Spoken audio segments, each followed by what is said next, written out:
Are you a lawyer thinking about starting your own practice? Or maybe you're just a normal person and you want to start your own business or side hustle. Regardless of the case, coming up in episode 19 of the Dumpster Fire Project, Murray and I talk with attorney and entrepreneur Jarrett Stone and get his take on how he started a private practice and balances that with his side hustle, Law Venture. Coming up. Welcome back to the Dumpster Fire, everybody. I'm Erik Scramlin, joined with Murray, and tonight, our guest. We got a good one for you tonight. I know we say that all the time, but we got a good one for you tonight. Our guest is a lawyer and an entrepreneur. He's the owner of Stone Firm PLLC, and he's also the mastermind behind Law Venture, Content for Lawyers, his YouTube channel. So please join me in welcoming our guest tonight, Jarrett Stone. Jarrett, thanks for joining us on the Dumpster Fire Project. No, yeah, thanks for having me. I'm actually really, really excited. I've been thinking about this, and what I've realized is that I don't have a lot of entrepreneurial people in my group, so to speak. And so being able to talk out loud about these kinds of topics is going to be super fulfilling. But at the same time, I have to now, I guess, put into words what I've always been thinking internally. And so let's see if I can do that in a way that makes sense. Right. And you still don't have anybody to talk about entrepreneurial stuff with because Murray and I really still don't know what we're doing yet. So we're just trying to get free advice from you. Hey, I'm here to serve. So right from the beginning, it's kind of an interesting story. You know, Murray and I, this podcast is still kind of new. We've brought a lot of people on here that for the most part, one way or another, we kind of knew. I stumbled upon you because I was a fan of your YouTube channel, and I said, I'm going to reach out. And I did, and you got back to me, which was awesome. So why don't we start off by telling our listeners about your YouTube channel and what you do? So yeah, like you were saying, I'm an attorney, and my, I guess, big overarching theme in life is serving and helping others. And so on one hand, I'm the lawyer that's serving and helping Texans with personal injury cases and class actions. That's Stone Firm PLLC. But as I was a baby lawyer and before going solo and starting my own firm, I was doing a whole bunch of research on Google and YouTube, since, you know, YouTube is owned by Google and the second largest search engine, of, okay, I have all these questions about how to be a better lawyer, how to go solo, all these legal topics. And I realized there weren't a ton of answers and there wasn't a ton of content. And so I decided to go ahead and start basically talking about my experiences and giving the answers to the questions that I once had, because I figured if I had those questions, I'm sure other people would have those questions. But I will confess that I am a big believer in not wasting my own time. So the last thing I wanted to do was, you know, spend a whole bunch of time on YouTube videos and, you know, creating a website and all of that, and it just crickets and nobody hearing anything. Yeah, like my channel. Yeah. So I did a little bit of research, and actually I did a lot of bit of research and figured, okay, if the results end up coming back to where there is an audience that is maybe searching something very similar or is needing something that I can offer, then let's just see what happens. And then sure enough, like the research that I did, looking at other YouTube videos, looking at, you know, going through comments on YouTube videos and things like that, the numbers really came out to like, okay, this could benefit some people. And that was the goal. So I just started releasing videos and started getting some momentum from that. How long have you been doing your channel for? I know I saw some videos that look like they're a couple years old. Yeah. So probably a couple years. And it's funny because you obviously have to get started at some point. And I tend to suffer from like analysis paralysis. And I think as a lawyer, that's something that is probably more prevalent because, you know, lawyers, we're a hyper paranoid breed, and we want to make sure we do everything correct or we're going to get a malpractice lawsuit. And so we want to make sure everything's absolutely perfect. And when it comes to being an entrepreneur, you can't really do that. I remember listening back to a previous episode y'all had, and I think Murray was talking about like a minimal viable product. And that's 100% the truth. Like, you know, you want to put that out there in order to just start getting some momentum, but maybe even more importantly, getting feedback.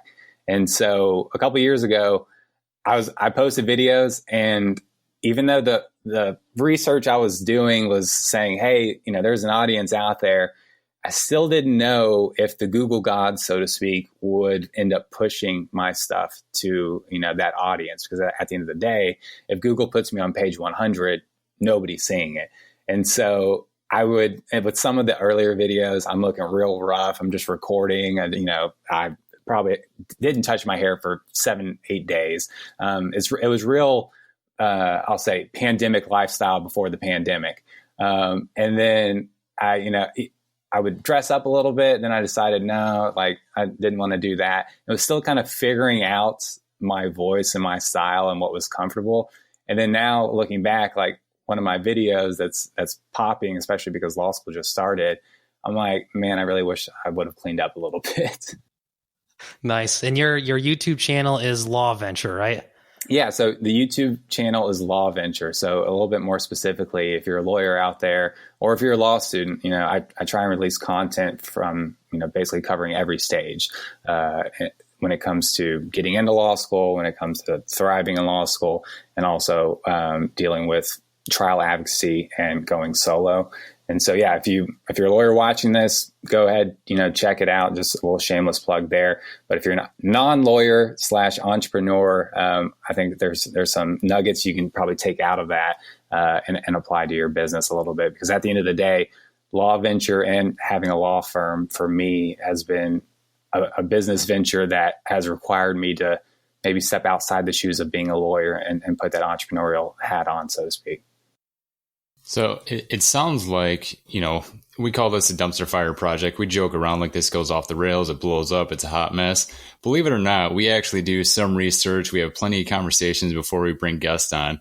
And you brought up an interesting fact about you've always had a little bit of entrepreneurial inside of you, where you started at a very young age and you were doing something unique that actually almost got you in trouble with your parents. So tell us that backstory.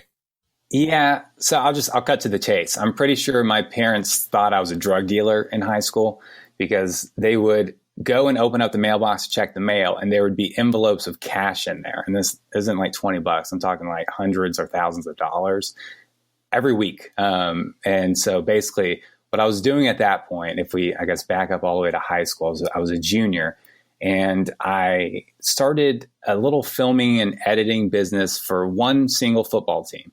And I heard they were interested in having somebody just create a highlight reel for their team. And so I did that my junior year. It went great. Turned out that the head coach of that team ended up the following year becoming the boss of the entire football league with maybe 12 teams. Well, half of those teams, or maybe 7 of those teams, caught wind of my video and editing, and they were like, hey, we need to hire this kid. So they reach out to me, and I sign up 6 or 7 teams. And so as a 17-year-old, I ended up having to quit the varsity basketball team because these teams were paying me hundreds of dollars every Saturday in the fall to go film. And it started becoming like this bidding war, to where I would go and try and film with one team, and then another team would say, hey, by the way, we need scouting tape on this other team, 2 cities away. Can you do it? And be like, no, I got to film this. Okay, we'll get a parent to film that. I was like, well, sorry, it's not worth my time. Okay, how about 200, 300, 400? And then they were paying me for basically weekly highlight reels, and that was probably $100 a pop for one tape. And some parents wanted weekly highlight reels, so it was like, okay, here's 60 for this team, here's 60 for that team. And then at the end, it was like the big product of putting all the highlight reels together. And so a lot of cash was coming in. It was a very cash heavy business. I was having to hire friends. And it was, there were definitely some bumps in the road. It was kind of me diving into the deep end. I ended up getting fired by one team. Many years down the road, there's some nights where that just randomly crosses my mind. And I remember that. Where it was the perfect storm. Things didn't go well. You rely on other 17-year-olds to do their job, and it doesn't pan out. But yeah, it was an interesting matter of having to prove to my parents and show them the video footage of no, this is a legitimate job. And then once they started seeing the cash coming in and the verification that I wasn't a drug dealer, they were on board. Well, Jarrett, I tell you what, I've been a prosecutor my entire career, and I've heard a lot of stories before, but this is the most elaborate cover-up for a drug dealer that I have ever heard. Oh, man, when the DEA came kicking down my door, I started getting a little concerned at that point. No, that's great. Well, how, since, I don't think Murray and I kind of dabbled around, like we played in bands and tried to sell CDs. I wouldn't say that I was like kind of that level of entrepreneur that you were. But like when you went to law school, did you know that you wanted to be a solo practitioner? Did you think you would get a job and then maybe switch? What was your mindset based on your upbringing? So that's a great question. And I'm going to try and answer it as concise as I can, but there's a lot that went into that. So originally my game plan was to become a prosecutor. And the strategy there was, okay, everyone I know became a prosecutor. I was interning at a DA's office and a county attorney's office, getting exposure to felony cases, getting exposure to misdemeanor cases. In fact, I was like the only intern for the misdemeanor court. And so they were giving me trials. And at some point, I was getting so much experience that they would hire new prosecutors. And I was the one that would train them as the intern, as the unpaid intern, mind you. Yeah. And I loved it. I absolutely loved it. And so the way I just saw everyone else playing their lives out, I thought, okay, my goal here is to do the 10 years, get my student loans to, go away after 10 years, the forgiveness. And then maybe after 10 years, hopefully during that point, I'm doing felonies, transition into doing civil work and try and make, maybe a little extra money than in compared to what a prosecutor would make in that situation. And then what I realized, or what I ended up doing, was actually talking to basically like a school counselor for law school. And in fact, I told her this story I just told you all about, me being a quote drug dealer. And her response was one of those thought-provoking responses, which was, Jarrett, I think you're going to be very frustrated going down that line of work. You seem to have a very entrepreneurial mind. And I don't know if you've thought about the fact that as soon as you start becoming a prosecutor, there's this corporate ladder to where your success is going to be more dependent on your superiors, right? And then what ended up happening in life was kind of the blessing and the curse, which was, I studied for the bar. I get the results. Okay, I passed. Fantastic, good to go. The prosecutor's office, they had a job lined up for me to just like transition super smoothly. And then what ended up happening was a retired judge came out of retirement and wanted an entry-level position as a prosecutor, which this dude has more years of career experience than I have years of life at the time. And so it was a no-brainer for him to take that position. So at that point, it was like, okay, do I just wait for the new job opening? And then what I realized in that moment was I am absolutely dependent on other people in order for me to not only have a job, but to have success. And that scared the heck out of me. Right. And so what I realized was that this timeline I had in my mind was so arbitrary and made absolutely no sense, to where it was like, I could just jump straight into civil work to ultimately, go solo now, maybe fail, knock on wood, hopefully that doesn't happen, a couple times, and still be on the faster path than if I were to have gone the original plan. And in all honesty, my rationale from the lawyer's perspective of going and becoming a prosecutor, as you sure know, is you get a ton of trial experience. But what I started realizing was I was already getting a lot of trial experience. I'm obviously doing trial advocacy videos. At some point, the benefit from that was going to be a very diminished return. And I've listened to your other episodes where you kind of talk about burnout.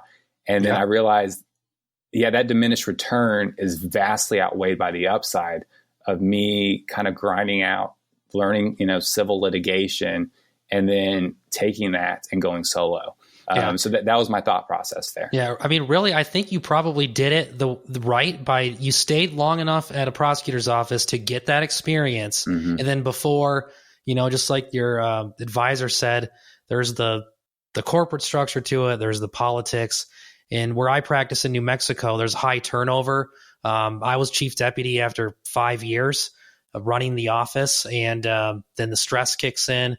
So I think getting out early when you've got the experience and you haven't felt the burnout, and then moving forward is probably the way to do it. It's kind of crazy. Our stories are a little bit similar in that when I graduated law school in Michigan in 2010 during the recession, I could not get a job. I had the similar story with you. I wanted to be a prosecutor. I interned at a prosecutor's office.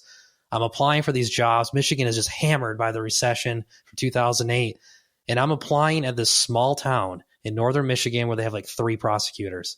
And I'm sitting there to be interviewed, brand new out of law school. And sitting across from me is a guy who was laid off from the Flint office with like 15 years of experience, who's willing to take this job that pays $35,000 a year. I'm like, how am I going to get hired? So I started my own practice because I had to. And it was just starting to take off about a year when I found my way in New Mexico somehow as a prosecutor. And so I don't want to just focus on the law. And so I do want to tie this into entrepreneurship, because I think, what we're talking about is spot on, which is like, in our minds, we get so set on this schedule that really makes no sense, right? I mean, we get so focused on like this romanticized timeline of events, when in reality, and at least in my situation, it wasn't really romanticized when I really thought about it. In reality, it was me playing it safe. It was like, okay, this is what everybody else is doing, but why can't I do something different? Why can't I, go a little bit of a different path, and then, take the losses on the way, but, learn from them, and then use that to increase the learning curve. In fact, fun fact about me, my first lawsuit that I filed as a lawyer happened to be a very sizable class action case that's still going on. It's a massive one, and it's fighting tooth and nail 4 or 5 years later. And the way I viewed it once I started changing that mindset was, well, I'm new at everything. Why not be new at this, right? Why not try and just go after the biggest dog here and do something that's extremely complicated? Because one way or the other, I'm going to have to learn something. I could have tried to really ease myself into it with like starting with very, very small cases and try to work my way up to that. But why not try and just jump into the deep end and trust myself, and then ultimately, get caught up to speed? And what I ended up realizing at certain points during the litigation or discovery process during that case, I look around, I'm in a deposition, there's 5-6 lawyers across from me. They all have 10, 20 years of experience on me, but we're going toe to toe. And it's just because, the work ethic started catching up to my inexperience. And then there's a balancing of it. I didn't have to wait for that timeline that I had somehow just arbitrarily set on myself. Yeah. That's really good. I think one thing you touched on there was just diving in the deep end. And I did the same thing. I was mindful, thought through what are my skills, what can I leverage. But for me, being a design engineer, understanding business to a certain extent, I decided to go into software, which I've never done coding, anything like that, never created apps. But for me, it was more of a strategic play. But I also had that internal conversation of, you got to learn, just jump in, just try it. And it touches on another point that you brought up earlier, which I thought was really good, was that loopback process for your videos. I do want to come back to that, but that was something I said. I felt like software was something that I could try. I was going to fail fast and fail often, and I'd learn as much as I could each time I did that, and I'd be able to get to success quicker because of that. So I guess my question to you is, with your YouTube channel, how fast is that loopback process? Because it sounds like you and Erik are kind of somewhat in the same realm. I'm just curious, when you do fail, how fast can you react to that and correct it? So that's a great question. And I have a follow-up question to the answer I'm about to give y'all. So with Law Venture, there's originally, whenever you start out and you're trying to find an audience, it's a delay, a pretty sizable delay, because if nobody's watching your videos and nobody's going to your website, if there's nobody there to critique anything, then obviously it's going to take some time. So at that point in time, the biggest critic is myself. And at the end of the day, even today, no matter what, the biggest critic is myself. But I'll see criticism on videos actually now more than ever. For example, somebody, actually 2 people on the same day on one of my videos was like, hey, jump, was telling everybody, hey, jump to minute 12:30 of this 30-minute video to get to the actual content, right? And the lawyer in me is like, guys, I have to lay a foundation. I have to establish and set the scene a little bit of what all's going on when, in reality, what's going on is people are Googling questions that they want answers to, and the answers start at minute 12:30. They don't really, some people don't really care about that.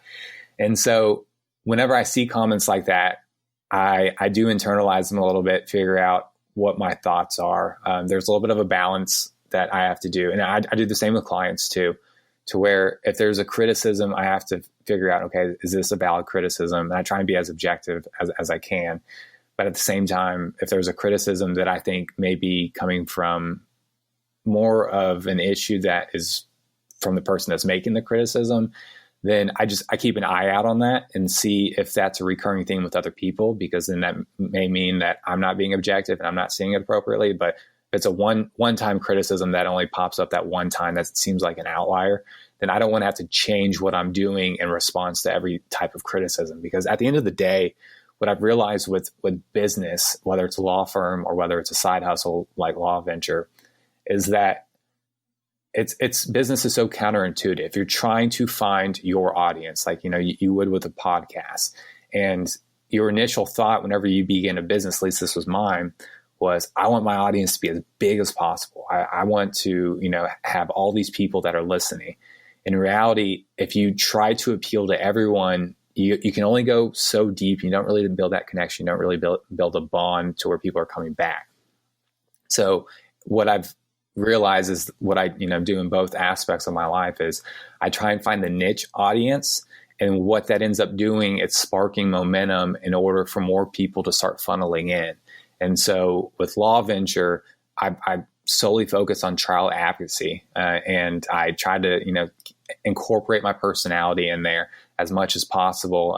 Some people will, I like this one comment on a video about hearsay, and I won't bore you all about hearsay, but he said, like, good video, but would really appreciate not having the goofy moments in there. And I'm like, that's just not my audience. Like, I'm glad you like it, but that person isn't going to be part of the 1,000 fans that I'm looking for, right? Those fans that just love you truly and dearly. I do the same thing with my law practice, to where I don't do, mass marketing like a lot of big lawyers and things like that. In fact, 95% of my business is all referral based. And that requires people to, shout you out. That requires people to think of you whenever other people need a lawyer. So when, your mom needs a lawyer, it's like, oh, hey, Jarrett. In fact, 2 or 3 weeks ago, I got a text message from a previous client when I was working for my original firm that I was working for, not my firm, but somebody else's. And he texted me over the weekend and was like, hey, my mom slipped and fell 30 minutes ago. What do I do? And I was the first call. And, that has to do with, okay, that guy is part of my 1,000 fans when it comes to my law firm. And so the feedback there is you just got to have, in my experience, like multiple tiers, internalize, if it's coming out consistently. It's just so hard whenever you're beginning a new business to have a whole bunch of people comment on one thing, right? It's hard to get that vocal point. So you basically kind of have to feel your way through it through a long period of time and see if anything pops up. And so with that said, that was a huge rant. My question is, because like I said, I'm my biggest critic. How do y'all handle failure? Everyone wants to, go through any type of entrepreneurial venture and succeed, no failures, like, it's a stock that just goes straight up. But are y'all the biggest critics in your own lives? How does that work in y'all's situation? Go ahead, Murray. You take it first. Yeah. So, I definitely think we're our biggest critics. But one thing I knew getting into it right away is that you had to be headstrong. There's just training you can do to get yourself into a mentally stable state. I think that's a big miss that a lot of people do when they go into this. You had already mentioned it, that they go into it, no issues, which if you do fail, you think you're the biggest loser in the world. It's not that at all. Like, expect to fail and expect to fail a lot. There's a famous saying out there, fail forward. So you just fail your way to success. Yeah. There's multiple different ways to say it, but you learn from what you're failing at and you keep going. So I made sure that I knew I was going to fail. And it was cool to have podcasts similar to this that I watched saying, these other people failed. I remember this podcast when they said, I had one choice. I could either stop there or I can move forward. So those things are in my mind. Every time I hit a wall, I'm like, this is going to be the moment I tell somebody about down the road. I could quit now, or this is the moment where I keep going forward. So I'm good with failing. And to me, I've had enough years experience in my day job, some other experiences as well. Just failure is almost exciting because you've learned from it and you're opening a door to getting one step closer. It's very hard. Do you lose any sleep though about the failure? Oh yeah, absolutely. Yeah. But I'm losing it trying to go through my mind. Where did I fail? Like, I'm doing a root cause. Like, where did I fail? How did I get there?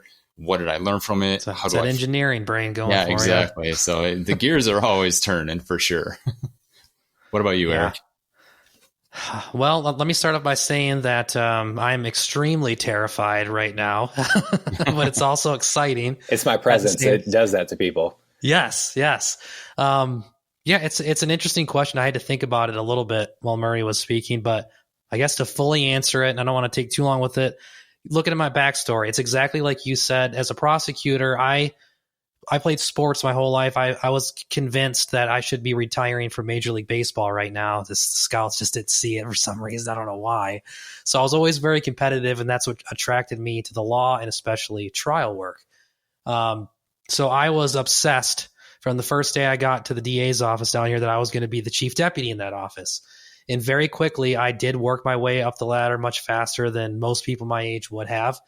And then I got, I guess you could kind of say I was passed up for the opportunity. So I went to a different office where they made me chief deputy, and I did it. And it was a lot more stressful than I thought it would be. And I got extremely burnt out, and I quit. And I went to my current job where I thought, okay, this is great. Life's going to be great now and be stress-free. Except I started to get a little bit bored, and there's some areas of the law that I don't really like. So I kind of got pulled back into the things that I missed as a prosecutor, but I didn't really want to go back into that craziness again. So I'm in this weird spot right now where it's like, I don't want to go back to being a prosecutor and being burnout. I want to follow my dreams for once. I don't want to be this romantic idea of running the office that wasn't what I thought it was going to be like at all. I want to do my own thing, be my own boss, but recently married, just bought a house.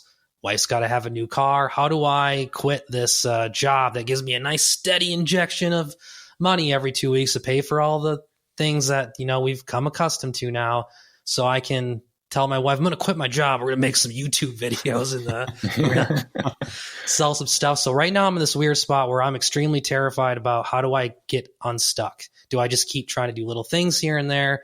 Do I just go all in? And I don't know. So I was going to ask you the same thing. I was going to ask you, like you started your solo practice. You're dealing with all these really experienced attorneys, taking on new areas of the law. How do you have time to do Law Venture?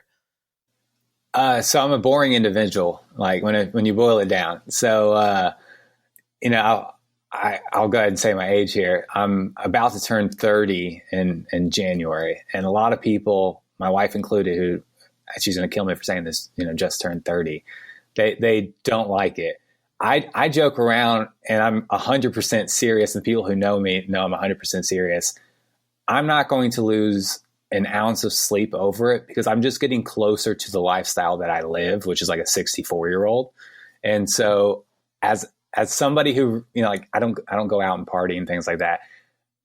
When it comes to free time, it's like, why not make videos that are going to help people and that'll hopefully make them laugh at the same time. And so that's motivating, but at the same time to kind of, I guess, touch just very briefly on this fear factor, I do want to just kind of put it on the record, just for me personally, that I totally agree, Murray. Like, failure is how you get, to where you want to go almost faster than trying to maybe crawl your way successfully to the point. But I will say that in all failures that I have, they hurt. Logically, I know their purpose and the benefit from that, but that doesn't change the feeling of me being a perfectionist and an athlete as well. Like I said, quit varsity basketball to where I still lose sleep over being fired, back when I was 17 years old because, certain things went wrong and whatnot. Those things stick with me.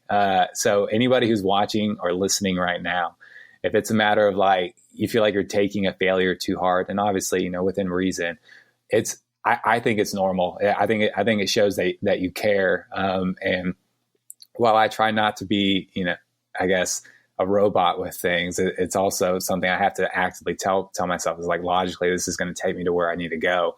And so to, I guess, further elaborate on finding the time for Law Venture, it's interesting. So that has to do a little bit with the strategy of it. It's a side hustle. Like, there's no way, I don't want to over glorify it to where, this is a business that's bringing me money that I can now quit my law firm. In reality, I'm not, don't plan on doing that. But with having a side hustle, I did my research and I figured with this particular niche right now, given the, I'll say, lack of competition, my content is relatively evergreen. And so there's research from a business standpoint that you have to figure out, okay, how much competition is there? Can you rise above the competition quickly? And what is it going to take to stay on top? And in all honesty, with this niche I'm trying to fit in with Law Venture, there isn't a ton of competition. There aren't a lot of lawyers who are taking time out of their day, out of their legal lives and their practice to try and help other lawyers like this. And so the videos, like you said, videos I posted 2 years ago, I don't know if those showed up in Google or YouTube searches or if you went to the oldest video, but some of my more active videos are my original videos. And, I can pretty much bet that with entrepreneurship, it's a whole lot more competitive. And so, I'm sure y'all's first videos aren't popping number one on YouTube searches. And that's just part of the game, right? That's just understanding the landscape. And by the way, I don't think one way is wrong or right. In reality, is just like one requires a different strategy. And the one that I'm in right now with Law Venture, I'm able to be a little bit more lazy with it, I'll say, because, while I'm trying to grow my law practice, actually the anniversary for my law practice was a couple of weeks ago. And I'm trying to push that forward with Law Venture. It's, I go to it whenever I can, but I also try and maintain a healthy balance of, physically and mentally. And, I'm married too, and keeping a healthy relationship with the wife and all that. So all of that comes into play. But if it was more competitive, then I would have to take more time away from my legal practice in order to pump out more content in order to rise. Right. I think one thing that's interesting is I think you might be one of the first people that we've had on here that, like, your solo practice, you're doing what you're passionate about. That's your thing. You love doing it. It's not like you're working for somebody else and stressed out. So your side hustle is truly like, it's a side hustle. I work on this thing on the side. I can do it at my own pace. With Murray and I, it's more of a, we're kind of had enough of our careers. We want to do what we're passionate about. So I think maybe we have a little more anxiety about trying to get it to go faster. And I think what I'm starting to learn, maybe Murray, you too, is especially after listening to you, Jarrett, is I think that's probably a recipe for disaster. If you try to force this stuff and not be patient, it could be bad. And seeing how you talk about it, seeing how your stuff grows, I think that's a good point. Yeah, for sure. Yeah. So, sorry, Murray. I didn't mean to cut you off. No, you're good. Go ahead, Murray. Come on, Murray, jump in. What do you got? Yeah, so I agree with that. You push too hard, you're going to end up doing it for the wrong reasons. That's probably the best way I could say it. I've heard a lot of other good speakers say that as well.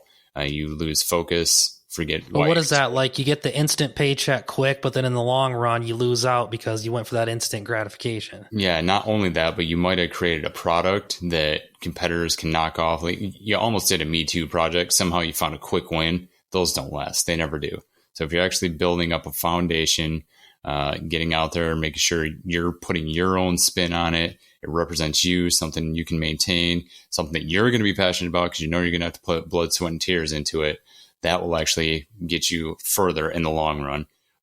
You're not going to get that quick gratification. You'll get the small wins. That's why everyone talks about definitely celebrate those small wins because they do mean a lot, especially upfront when you're still trying to build something and you haven't quite, quote unquote, made it yet. So y'all bring up an interesting topic. And Erik, I think on our first phone call, I mentioned this, which was that I want to at some point get into y'all space, basically, right? If I'm starting a law firm, if I'm, trying to grow Law Venture at some point, and I'll be honest with you, I don't know when that point would be. I would love to have something, not a podcast, but maybe like a YouTube spinoff talking about entrepreneurship.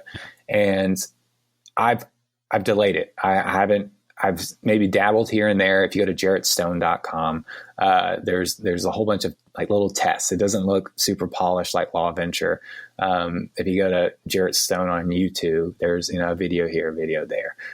Just me testing, things. And the internal conflict that I have is I don't know when to get into that space because I know how competitive it can be, especially for somebody who's kind of doing it solo. Like, y'all make a great team. And by having that type of chemistry, that adds something that's a little bit different than what other people are seeing. But if it's just me talking to a camera for all these videos, I feel like needs to be some fire content basically. And it's going to require a whole lot more focus than with like Law Venture videos, which, the goal is to start focusing on it. So the question I've asked myself is, okay, when do I make that transition? And I don't know if I know the answer, but the factors that maybe y'all are considering as well, or, somebody who's listening / watching this is on one hand, in a perfect world, let's say I just kill it in life and, I'm looking back and it's like, okay, now I have all this entrepreneurial experience. I can just go ahead and have all these videos that equal a university. Because if I'm being honest, my ultimate goal in life is to basically become a teacher, but not in the traditional sense, but to kind of, share my wisdom and to share the experience that I've gained during those years. Because, I think about it today, right? If we could watch YouTube videos or listen to podcasts with maybe Steve Jobs at the time or, Elon Musk, all those big shots, it's like, how impactful can that be to the average Joes like us, right? But we don't really get that level of content sometimes. Maybe they are on, Joe Rogan's podcast.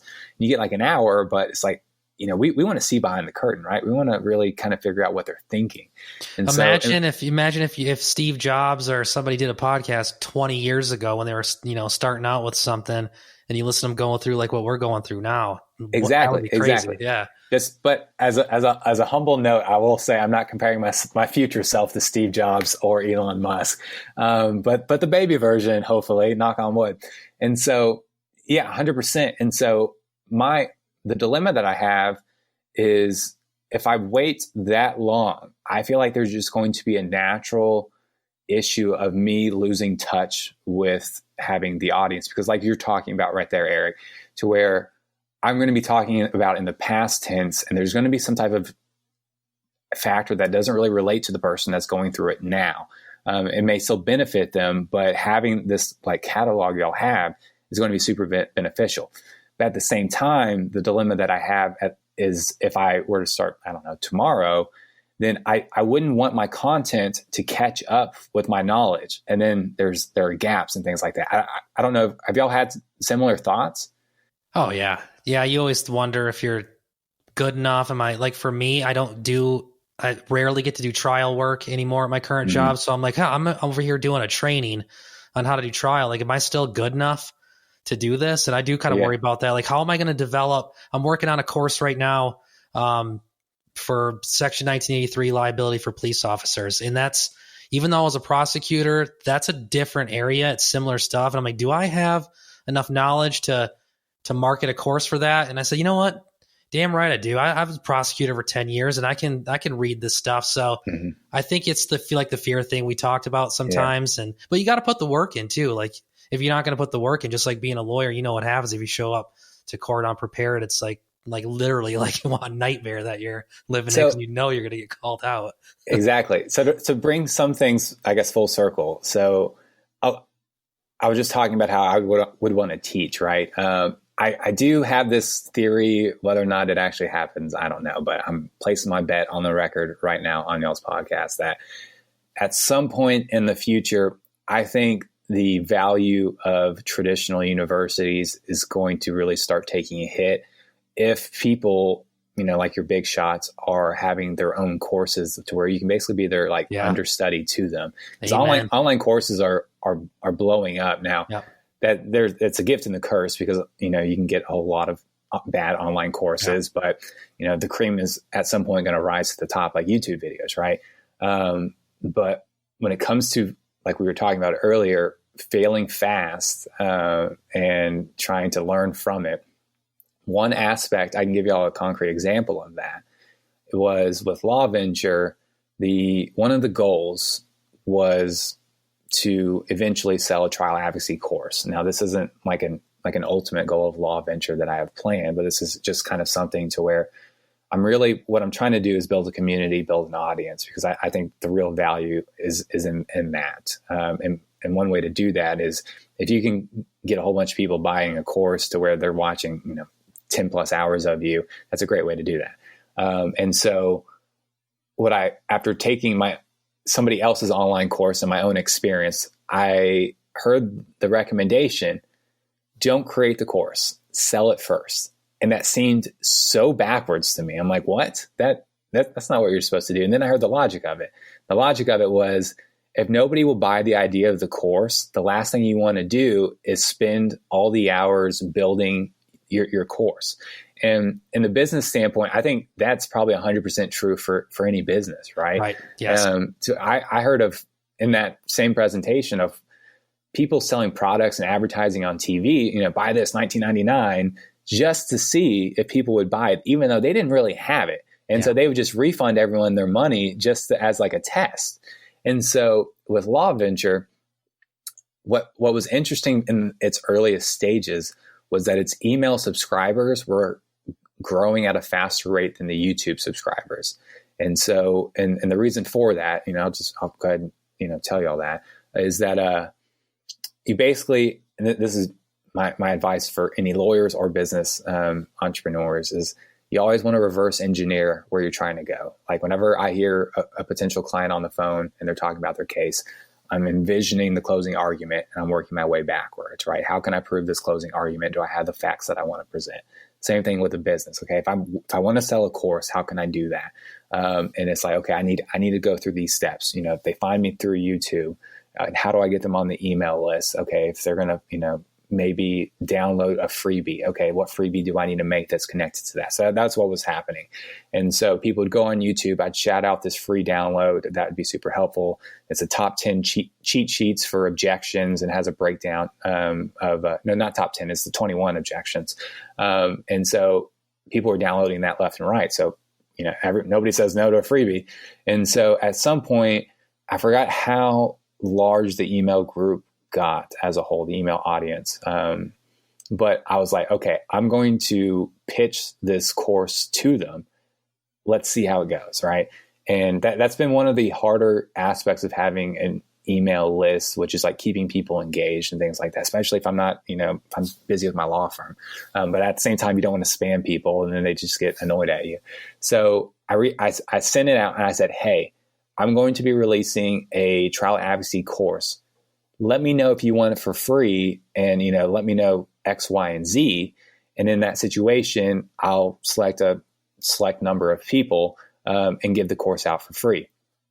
The way I saw that was, if people wouldn't take this course for free, then either they don't trust me enough and I need to spend more time building up my credibility or my trustworthiness, or I don't have a product. I don't have something to sell business-wise.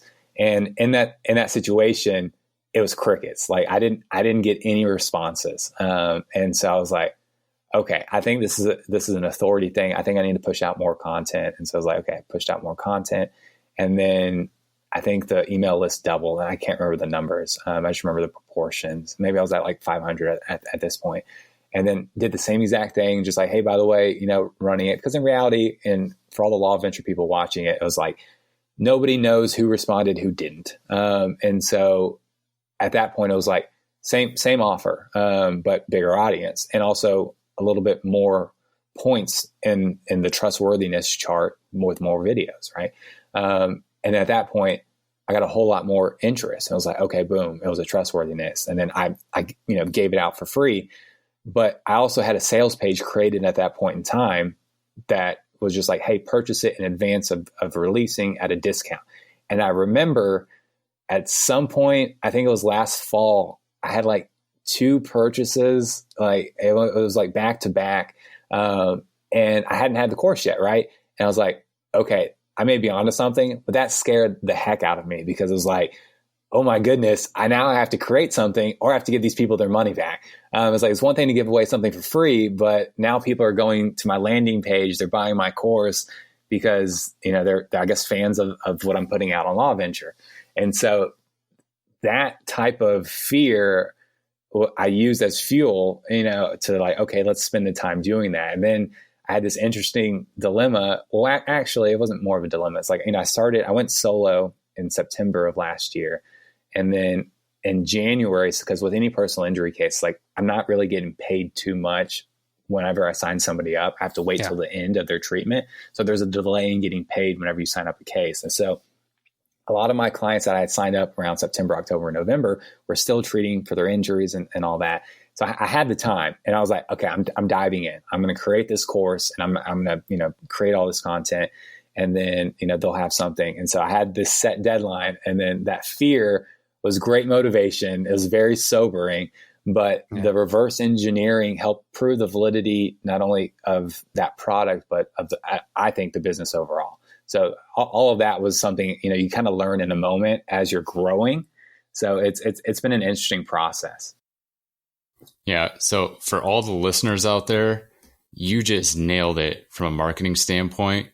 Rewind, listen to the last 10 minutes. I mean, you stepped through it perfectly. It's something I've been working on doing. I know Erik's been working on getting into that a little bit himself, but that was perfect. So I'm not even going to step on your toes there. So definitely go back and listen to that. I agree. I think all the advice that Murray and I get, that what you just said right there is puts it perfectly. And I'll tell you this too, Jarrett. The reason that I found you is when about a year and a half ago is when I decided. For me, burnout was so severe that it just took me a while before I even realized how bad it was. So I was at my new job for probably 6 months to a year before I realized like what it was like to go through the level of burnout that I did. And that's when I started becoming creative again. I said, I want to do something. I literally my side hustle was, here's a Jeep for sale. These things are wildly popular in my town. I bought it out of town for $1,000, took it back here and sold it for $2,000 after I gave it a car wash. I was like, okay, well, I don't want to be a greasy used car salesman. I have a law degree. So I started thinking, what can I use my skills for? And I love teaching. I'm with you. I really see myself, if I weren't practicing law, that's what I want to do. And that's what my side hustle is. It's training law enforcement and prosecutors. So I started looking around and kind of getting into YouTube. And when I looked, I found probably the same thing that you were referring to, that there's most of the stuff that lawyers put on there it's either from like the 90s or it's like a guy in a suit. Hearsay is an out of court statement. It's just terrible. Yeah. Yours was the only channel I found that was exactly what I was like, oh, this is kind of what I want to do right here.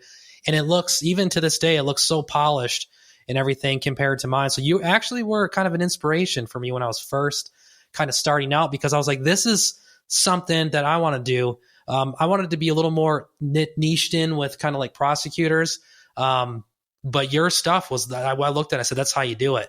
So I've kind of tried to emulate it a little bit. And I was going to ask you too, like for Murray and I, we're not big audio video guys, and a little bit because we recorded music. So the audio I'm good with, but I feel like I have a really hard time polishing up my thumbnails for YouTube and figuring out staying on top of the algorithm. Your stuff looks like any professional channel you'd find out there. How do we do that? Teach us. Yeah. First off, I'm humbled by the kind words. It's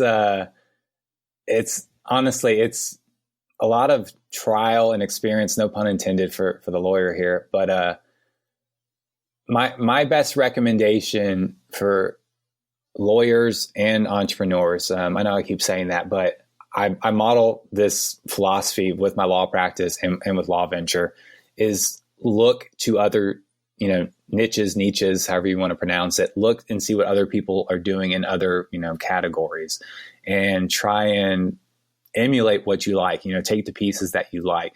In fact, my view on my law practice being really dependent on referrals and doing well off of referrals is actually very old school, but very new school at the same time. And by the way, I'm going to eventually answer your question, but here's me laying the foundation. At some point, you may just put a little blurb like, hey, skip to this timestamp. But there's the guy named Gary Vaynerchuk, which is almost a cliche to quote him at this point, because he puts out so much. We do it all the time on here. He's going to come on. He's coming on the show at some point. Yeah. I'm honored to be on the same show, apparently. So he has, what is it, the Thank You Economy, or one of those books, which was talking about how social media has turned word of mouth into basically the old school way into the new school, but just with a bigger audience, right? And so whenever I went solo, or before I went solo, like 2 years in advance, whenever I made the mental decision to eventually go solo, I told myself, okay, I'm going to start building an audience now in order to potentially start bringing cases so I can seamlessly transition into having my own business instead of just starting from scratch, right? And so with Instagram, and if y'all are on social media, if you want to give me a follow on Instagram, I'm shameless plug, Jarrett Stone Law right there. But anyways, so interesting enough, like a lot of my follows recently are coming from lawyers instead of like individuals. And I think I got to deal with the guys all day in court. Exactly. But anyways, that's just an example of my philosophy being changed by other people in other worlds and other niches. And so what I recommend for y'all to do is, obviously with me kind of being in the same niche as you with the legal stuff, like model what you want to model after me, take what you don't like out, but also look at other channels and see what they're doing. And in my situation, the go-to was, okay, let's go to these YouTube video tutorials on how to make YouTube videos, right? Yeah. And I would look at these videos and figure out what do I like about it, what don't I like, and then figure out what can I do in my situation. Because a lot of these big channels, like, here's my $6,000 camera and my $8,000 lens. That's just one of the $20,000 worth of lenses that I have. In reality, if you go to my earlier Law Venture videos with the blue screen, not all of them with the blue screen are this situation, but I was filming those, and it may not look like it, I was filming those in my bedroom. In fact, some of my cringeworthiness when I watch the old videos, even though they still get views, the content's great, but you can tell I'm whispering more than I'm presenting in later videos. One, I got more comfortable talking to a camera with nobody there.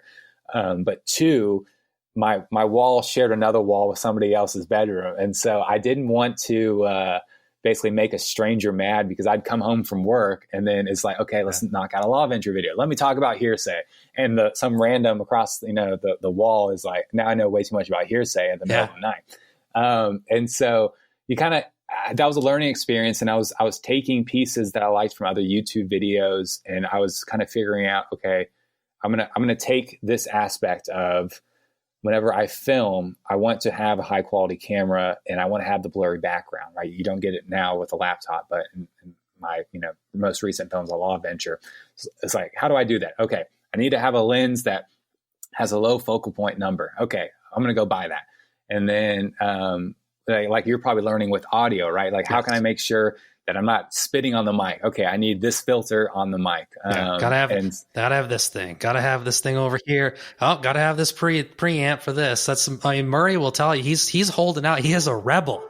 He's still got his original microphone. He's got all this equipment in the box. He won't get it out because he wants to hold out with the old school stuff. And I just keep like wasting money on all just burning it. Yeah. So my recommendation is kind of figure out what fits your practical situation, right? If it's a matter of spaces, if it's a matter of finances, do the most of what you have.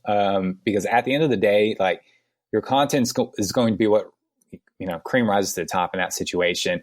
But with Law Venture, like you said, you look at some of the other videos and it literally looks like VHS on YouTube. And so I'm like, I can do better than that, and I'm just going to model based off what these other people are doing. Right. With thumbnails, a lot of it is practice makes perfect. But again, I'm modeling off of other niches, and part of me using other niches has to do with the fact that I don't want to model off people who are in my niche and come off as like a copycat or a poser. And so it's a little bit of like, how can I be different? If everyone's zigging, how can I zag? And some of that inspiration comes from just other channels. Welcome to the Dumpster Fire Project. I had to mute myself because in the studio here that we have, talk about the bedroom, the dogs decided that they attacked the UPS driver. Maybe we can edit that out. I love it. I love the authenticity. Yeah. Well, we'll look back on this someday. Yeah. Y'all can't hear the gunshots outside that are going on? Yeah. the storm that is coming through. Exactly. The storm that's blowing. Exactly. Yeah. My big pet peeve, and I have a video on my Jarrett Stone channel, which I'm not shouting out because there's like 3 videos on it that I've posted in once every. Hey, you heard it here first. Once every 8 years, basically, is I'm making fun of life as I don't want to say YouTuber because I don't feel comfortable saying that. I don't feel like I'm at that point, but as somebody who is on YouTube, to where it's like, okay, you catch a rhythm, you're in it, and then there's like a baby crying in the street. I swear to you, every time I try and make a phone call outside, a leaf blower is within a 30-foot radius every single time. So I get it. I totally get it. Yeah, it's funny when you sit down to do a video and you don't notice these things until you hit the record button. It's like, was my neighbor's air conditioner that loud usually? Like, what is he built? He's building a shed 10 feet away from my house. Do y'all want an exclusive right here? I'll give y'all an exclusive on Law Venture, and I'll whatever. Come on, you got to give us something, Jarrett. So here it is.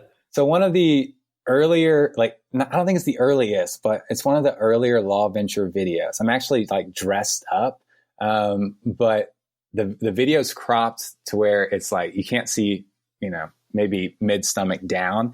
And based on my setup being in a bedroom, my AC vent was right above my microphone. So I was afraid of the AC vent just blowing on the microphone the entire time. And I'm living in Texas, and I'm pretty sure I was filming in July.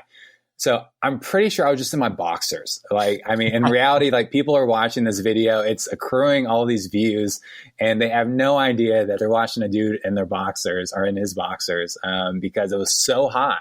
And then I realized, like, I can't do this. Like, this isn't going to be sustainable. Like, I'm going to get dehydrated. I'm going to pass out. There's going to be some like news blurb about lawyer, like found passed out in boxers with 18-hour long YouTube video. Exactly. So I had to run some test runs with the air vent going, and then figured out it's not as bad as I thought. Nice. That's awesome. Yeah, I don't know how we transition from the boxer story. I don't know, Murray. This is all you, buddy. Let's see what you got here. Use that engineering mind. He's like, I'm not wearing pants right now. It's like, No, this is I'm where gonna we leave that normally alone, go. Murray. Yes, we always have to go off the rails once here, so we did it. I was so nervous. You're doing so good. Like, come on, we haven't found a spot yet. All right, get us back on, Murray. Come on, get us back on. Okay, you've mentioned just a ton of valuable information, and you've got a lot of experiences. Out of everything you've done for the listeners, what is the biggest learning lesson or the biggest value that you could offer them? Okay, so I'll start by saying this. I was initially nervous about doing this podcast and video because, like I said, I haven't really you don't really talk out loud unless you have a group of entrepreneurs that you're talking to on a daily basis. And the reason why I was nervous is like, okay, I have to articulate basically my thoughts to myself, which probably aren't the most articulate thoughts. If anything, they're more feelings. And part of the hard thing that I was planning on articulating is the fact that I want to make money, but I don't care about money at the same time, which makes absolutely no sense. I can give you 2 examples. With me as a lawyer in a law firm, I don't advertise this, but I reduce my attorney's fees a lot. In fact, there are times where somebody's like, I don't know if I should hire a lawyer, and in those situations, I say, hey, look, if I can't get you more than that, it's free of charge, and I get them more than that, and then end up getting paid some amount. But I'm not a money hungry lawyer that's always trying to get money. Same with Law Venture, to where I'm not designing that to be some cash cow by any means. In fact, like I said, I've given the course out for free. There's reduced prices for people to be able to get it at the same time.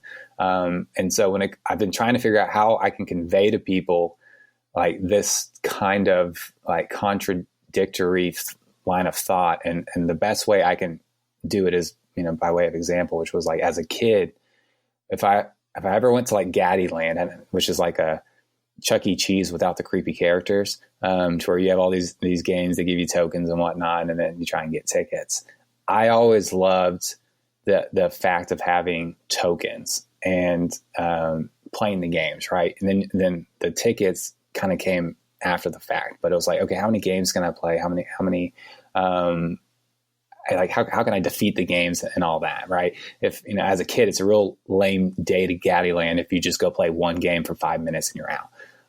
And what I've realized is that money can be confusing because money is both the tokens and the tickets that come as a result. So when I think about trying to get money, if I were to just plainly say that, I think a lot of people are saying, okay, this lawyer is just trying to get the tickets. But in reality, the only reason why I pursue these entrepreneurial ventures and these businesses is because I like playing the games. And obviously not saying that me representing clients is a game by any means, but I like seeing how I can perform what I can do. And whenever you go into any type of business, I think it's all about focusing on your performance and your growth, and looking at money as more as an opportunity to further yourself instead of, trying to find the way to get out and the way to cash out. Because if you're trying to do that, then you may not be going into it for the right reasons. And that may cause you to burn out because you're not, feeling fulfilled. And so that's my one big, me on a soapbox and pedestal a little bit of a rant. That's perfect. That's exactly what we talk about on here. And I think when we talked about the fear thing earlier, that's what is giving me anxiety right now. It's like, okay, they're not buying my courses right now. And then I start getting nervous about it. Like, am I charging too much? Am I pushing too hard? Do I need to put out a little more free content to try to build up my brand? So I think what you said is perfect, because I realize, and I think it's good advice for lawyers or anybody in business, is if you're just doing it to try to make money, and you can really see this with attorneys, that you can tell who those attorneys or people in businesses are. And yeah, they might get a little bit up front, but I think in the long run, you develop a bad reputation. And as well, as well as I do, that being a lawyer is one of those professions where all it takes is that one, instance to tarnish your character, and it just sticks with you for your whole career. And if you get that reputation, don't go see him, he just cares about money. Or this guy's getting free content out there, he's got courses, lowers the rates sometimes. that's how you, over a long run, have a sustainable career. And also, it's not just a business thing for a lawyer. And clearly with you, from talking to you, that's just how you feel about practicing law, which more lawyers would practice that way. So I think that's the way to do it for sure. Yeah. Honestly, to really boil it down, if you can zig while everyone's zagging, and if you can stand out from the stereotypes, then you'll be surprised how fast people start, gravitating towards you and your business. Yeah. I should also say I'm kind of with you. It's the same way. If I could find out, like, my business right now, if I could make just enough to pay the bills, make sure my wife's not listening here. I would totally do it, but she ain't gonna let me. So speaking of that, we've actually talked about fear a couple of times on here and how we overcome that. My last question, and I really have to ask this. Yeah. How scared were you when you created that video? Because you have one where you cross-examined your wife, right? Yes. So I have a video where I cross-examined my wife, and that is an example. It's actually it's a lesson in my Trial Ad Academy course that I put out for free on YouTube. And here's the deal. I'm less afraid of examining her, and a whole lot more afraid of her cross-examining me. That's when things get pretty feisty. Fun fact. So we went to law school together. That's where we met. And she was a year behind me in law school. And so I see this cute girl, during her first year, my second year. I'm like, hey, I want to mentor her. And so I was being real strategic with that. I thought I was smooth, but I wasn't smooth at all. I think my pickup line was like, hey, it's really raining, huh? And she's like, yeah, it is. And it's like, okay, nailed it. And so, anyways, I tell her like, look, I can teach you all of this trial advocacy stuff that I've learned, mock trial, moot court, anything and everything. She just sees me as a guy that she can probably use in order to get all this information for free and all that. Right.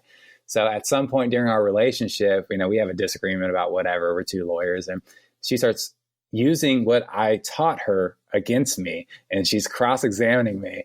And it's like, whoa, we need to turn this off. And there's no turning it off. And so it's a little bit more scary. It's like, we're having a cross-examination about me not taking out the trash or something. It's a lose-lose in my situation. Yeah. Right. You know what? It's crazy. I think we're finding out that we are kind of similar because my wife's also an attorney. Not to one up you, but this is a small town we live in. When I met her, I was a prosecutor and she was a public defender. Oh my God.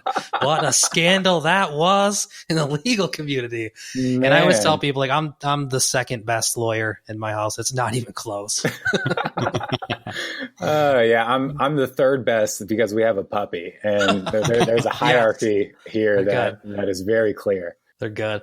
Well, nice. We're coming up to that hour mark. In fact, I think we're over. Let me ask you one last thing, Jarrett. This is the one thing that our podcast is centered around, and the theme is kind of focused on. It's all about following your passion and doing what you love. And if you do what you love and you do what you're passionate about, you're going to be happy. You're going to live a more fulfilling life.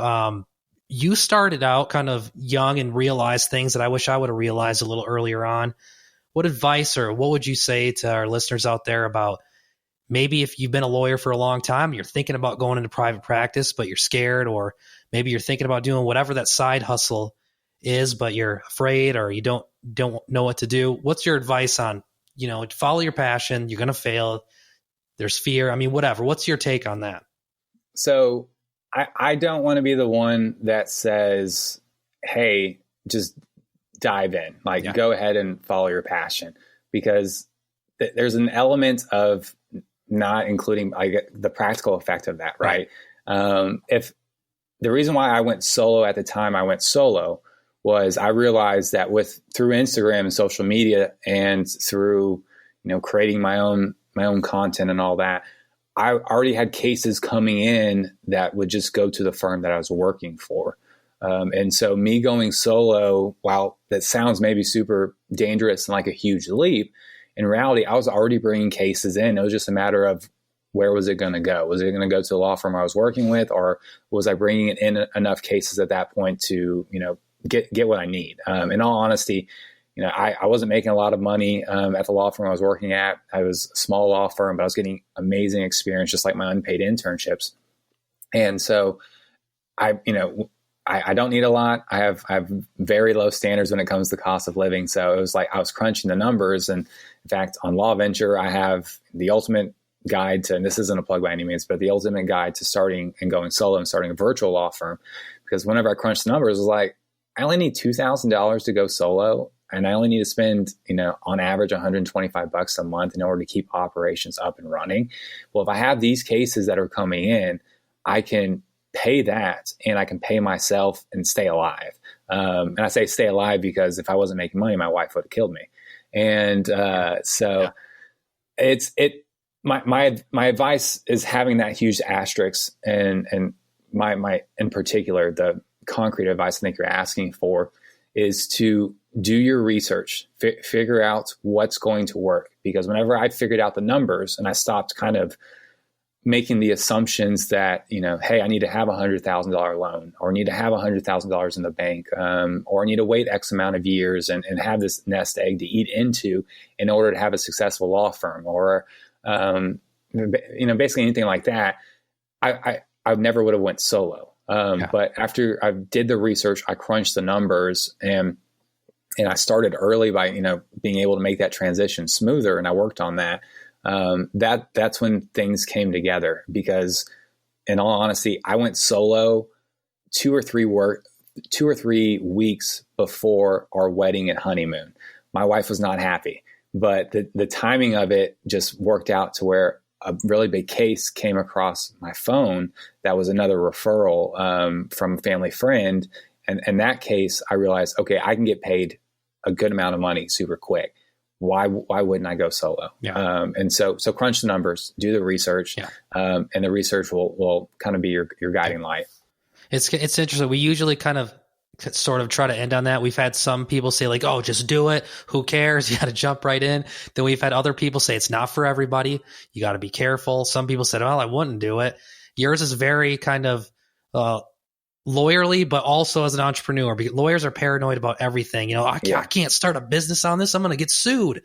But yours is like, okay, look, if you're passionate about it, take the time to do a little bit of research. Don't just go crazy and, dive right in. Make sure that it can work for you. So I think that's probably pretty solid advice to at least think about it. You don't want to get held back, but you got to do the research, right? And I know we're in overtime, and so I'll keep this super short, and I'll mail you all my here.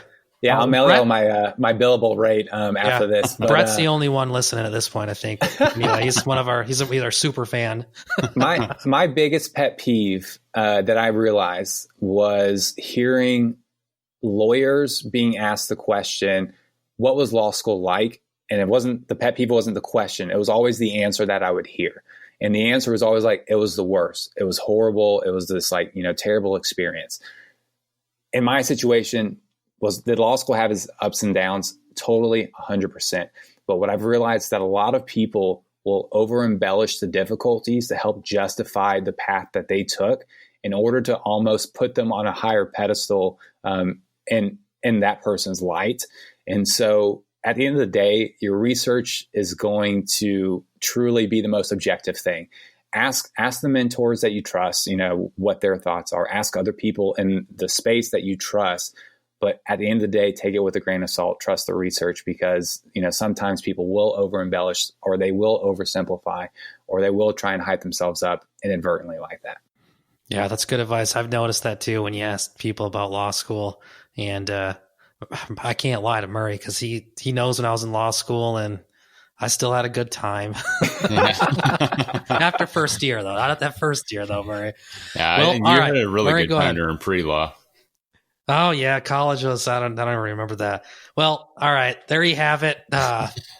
Jarrett, thanks. I really appreciate it. I was nervous when I reached out to you. I kind of looked up to you a little bit for what you're doing on YouTube. Thought you'd make an excellent guest on here, and you certainly did. So we really appreciate it. And one last time, for the super fans still listening, tell us where we can find your YouTube channel, your Instagram, whatever you want to throw out there. Where can people find you at? Yeah, so if you're a lawyer needing a little bit of guidance, then go check out Law Venture. Or if you just kind of want to see what I'm doing, or if you want to see me kind of goof off on Instagram, then Instagram's the way to go. It's at Jarrett Stone Law. My first name is a little confusing. It's Jarrett. So if you want to really be technical, it's Jarrett, to really emphasize those double T's. But yeah, that's probably the best way to find me. All right, great. Well, Jarrett, thanks a lot. We won't keep you too long. You live in a beautiful area of the country out there. You may have a touch of sun, because I still got it up here, so maybe we can still enjoy a little bit of the night. So Thanks, everybody. Definitely check out Jarrett's channel, and you know where to find Murray and I. We'll leave it in our description below, or since we're on YouTube now, right, Murray? Absolutely. Yeah, and you're supposed to tell them to subscribe over there. Yeah, that's right. Which side? I'm not looking at my camera. I'm still learning this stuff. The subscribe button is below. It's Murray, always, tell them it's where to always find wrong. it. That's the funny thing. They always point over here. Over here. It's like, you might as well just point everywhere. We'll figure it out one of these days. All right, Jarrett, thanks a lot. Can't thank you enough, man. Everybody check out Law Venture. Y'all have a good one. See you next time.